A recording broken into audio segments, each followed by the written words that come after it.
Hi అండి. Welcome back to worry miracles. నేను మీ శ్రావణి. మనం ఏ ఫంక్షన్‌కి వెళ్ళినా లేదా ప్రెజెంట్ ఏ మ్యారేజ్‌కి వెళ్ళినా కూడా భోజనం తర్వాత ఏదైనా స్వీట్ లేదా ఐస్ క్రీమ్ తినడం అయితే మనకు అలవాటు కదా!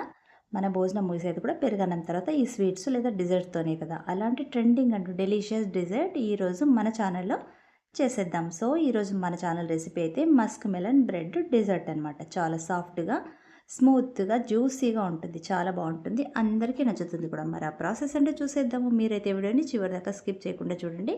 ముందుగా ఒక బాగా పండిపోయిన మస్క్ మెలన్ అయితే తీసుకుందాం. అప్పుడే మనకు స్వీట్‌నెస్ అనేది యాడ్ అవుతుందనమాట. సో, ఇప్పుడు దీన్ని అడ్డంగా 2 భాగాలుగా కట్ చేసుకొని ఇందులో ఉన్న సీడ్స్‌ని అయితే మొత్తంగా మనము ఇంకొక బౌల్‌లోకైతే రిమూవ్ చేసేసుకుందాం అన్నీ కూడా. సీడ్స్‌తో ఈ జ్యూస్‌కి అవసరం లేదు.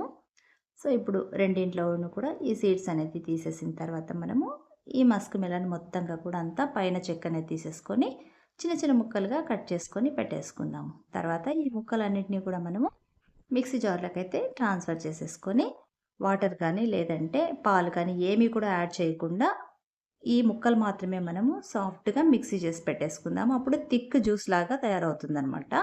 సో, పాలు వేయడం వల్ల కొంచెం పలచగా అవుతుంది. అందుకోసం దీంట్లోకి ఏమి కూడా యాడ్ చేయకుండా మిక్సీ చేసి పెట్టుకుంటున్నాననమాట మెత్తగా, సాఫ్ట్‌గా.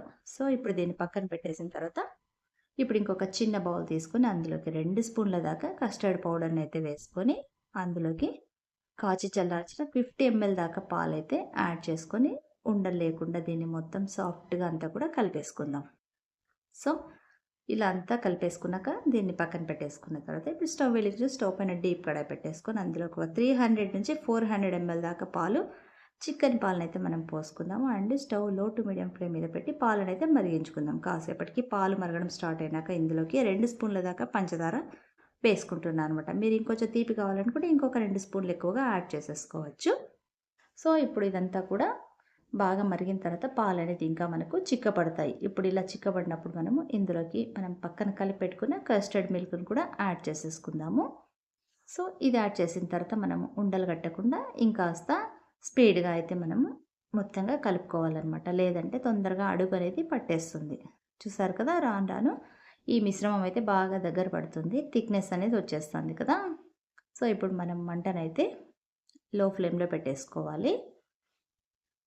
సో, ఇలా అయిన తర్వాత ఒకసారి మనం గరిటెతో ఇలా అన్నట్టయితే చూడండి థిక్‌గానే ఉంది. సో, ఇప్పుడు మనం స్టవ్ కట్టేసుకొని మొత్తం దీన్ని చల్లారనిచ్చేద్దాం.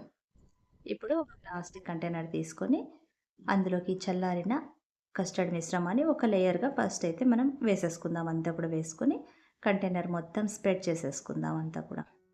ఇది ఇలా ఈవెన్‌గా స్ప్రెడ్ చేసుకున్న తర్వాత దీనిపైన నేను డ్రై ఫ్రూట్ పౌడర్ అయితే కొంచెం యాడ్ చేసుకుంటున్నా. ఇది పూర్తిగా మీ ఆప్షన్ అనమాట. మీకు డ్రై ఫ్రూట్ పౌడర్ వద్దనుకుంటే ఈ ప్లేస్‌లో మీరు టూటీ ఫ్రూటీ అయినా కూడా యాడ్ చేసుకోవచ్చు. లేదా బాదం పలుకులైనా కూడా యాడ్ చేసుకోవచ్చనమాట. ఇది పూర్తిగా మీ ఆప్షను. తర్వాత ఇప్పుడు దీనిపైన బ్రెడ్ ముక్కలనైతే నేను రెక్టాంగిల్‌లో కట్ చేసుకున్నాను. ఇవి మన కంటైనరు ఏ షేప్‌లో ఉంటుందో ఆ షేప్‌లో అయితే మనం కట్ చేసుకొని కరెక్ట్‌గా అడ్జస్ట్ అయ్యేలాగా సర్దుకోవాలనమాట దీన్ని. ఇలా సర్దేసుకున్న బ్రెడ్ ముక్కల పైన మనము చేసి పెట్టుకున్న జ్యూస్‌నైతే మస్క్ మెలన్ జ్యూస్‌నైతే మొత్తంగా అంతా కూడా పోసేసి అంతా పోయక్కర్లేదు. దీని మీద ఎంత పడితే అంత పట్టేసి ఈవెన్‌గా స్ప్రెడ్ చేయాలి దాన్ని కూడా మొత్తం ఇప్పుడు. సో, ఇలా బ్రెడ్ పైన మనం మస్క్ మెలన్ జ్యూస్ వేసుకోవడం వల్ల బ్రెడ్ దీన్ననేది బాగా అబ్జర్వ్ చేసుకుంటుంది. సో, ఇలా అయిపోయిన తర్వాత మళ్ళీ దీనిపైన మనం కస్టర్డ్ మిశ్రమం పోసేసుకోవాల. ఇలా వన్ బై వన్ ఒకదాని తర్వాత ఒకటి ఫస్ట్ కస్టర్డ్ మిశ్రమం, తర్వాత బ్రెడ్ స్లైసెస్, తర్వాత మనము ఈ మస్క్ మెలన్ జ్యూస్ ఇలా వన్ బై వన్ లేయర్లు వేసుకొని ఫైనల్‌గా మనము డ్రై ఫ్రూట్ పౌడర్‌తో అయితే అంతా ఫినిష్ చేసేసుకోవాలనమాట. సో, నాకు 2, 3 లేయర్ల దాకా వచ్చిందనమాట. ఇప్పుడు చివరిగా ఇంకొక లేయర్ కూడా బ్రెడ్ అండ్ కస్టర్డ్ మిశ్రమం, ఫైనల్‌గా మస్క్ మెలన్ జ్యూస్. సో, ఈ ఫ్రూట్ జ్యూస్ అంతా కూడా మొత్తం నాకు పర్ఫెక్ట్‌గా సరిపోయిందనమాట. కొంచెం కూడా మిగలేదు. ఫైనల్‌గా డ్రై ఫ్రూట్ పౌడర్ వేసేసుకొని కాస్త మనం కంటైనర్‌ని ఇలా ట్యాప్ చేసినట్టయితే ఇంకా ఎక్కడన్నా కొంచెం అడుగున ఏదన్నా సందులాగా అలా ఉన్నా కూడా అందులో కూడా జ్యూస్ అనేది బాగా పోయి బ్రెడ్ అనేది సాఫ్ట్‌గా తయారవుతుందండి. జ్యూసీగా తయారవుతుంది. ఇప్పుడు దీనికి మూత పెట్టేసి ఫ్రిడ్జ్‌లో ఒక 4 గంటల పాటు పెట్టేసుకుందాం. ఇది కూల్‌గా తింటేనే చాలా బావుంటుందనమాట. ఒక 4 అవర్స్ తర్వాత నేను తీస్తున్నాననమాట. బాగా కూల్ అయింది. చూడండి ఎంత పర్ఫెక్ట్‌గా వచ్చింది కదా! సేమ్ కేక్‌లాగా కనిపిస్తుంది కదా! సో, ఇప్పుడు దీన్ని మనము ఒక వైపు నుంచి ఒక ముక్క తీద్దాము. ఎలా వస్తుందో చూద్దాం. చూసారు కదా! ఎంత బాగొస్తుంది పర్ఫెక్ట్‌గా చూస్తేనే తినేయాలనిపిస్తుంది కదా! సో, అంతే. చాలా ఈజీ కదా! మరి మీకెలా అనిపిచ్చిందో ఈ వీడియో నాకు కామెంట్ చేయండి. అండ్ నెక్స్ట్ మీరు కూడా తప్పకుండా ట్రై చేయండి. నెక్స్ట్ మళ్ళీ ఇంకొక మంచి వీడియోతో మళ్ళీ మీ ముందుంటా. Until then bye. Thanks for watching.